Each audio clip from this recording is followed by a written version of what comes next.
నమస్తే అండి. ఇక్కడ ఏం జరుగుతుంది అని మీ ఆలోచన. ఇక్కడ శ్రీ వైష్ణవులు హారతిస్తున్నారు. స్వామివారికి హారతి ఎప్పుడెప్పుడు ఇస్తారో మీకు తెలుసు. సో ప్రతి శుక్రవారం ఒక ఆనవాయితీ ఉంటుంది, అభిషేకం చేయడం.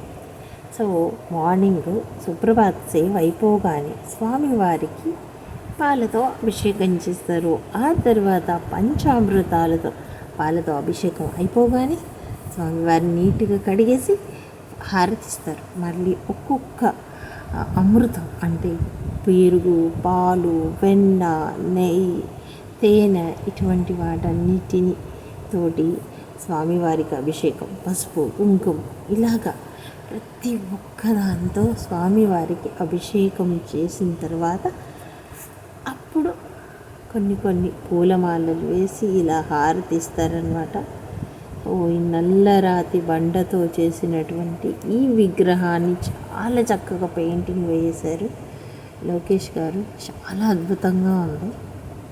అండ్ మీరు చూడొచ్చు ఈ ఐ ఎక్స్ప్రెషన్,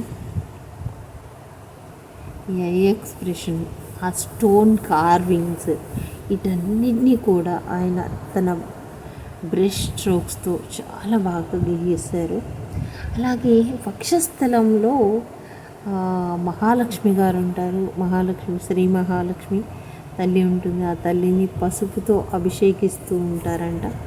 సో ఈ పెయింటింగ్ని మనం చూడొచ్చు. ఇక్కడ అభిషేకం చేసేవారు శ్రీ వైష్ణవులు.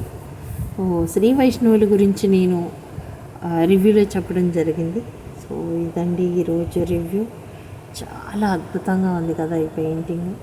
సో ముఖ్యంగా విగ్రహాన్ని చూసుకుంటే నిజంగా ఒక మనిషి వెళ్ళి అక్కడ నుంచున్నారేమో, ఈ పెయింటింగ్ వేసినట్టు నాకు అనిపించట్లేదు. నిజం విగ్రహంలాగా చాలా చక్కగా వేశారు లోకేష్ గారు.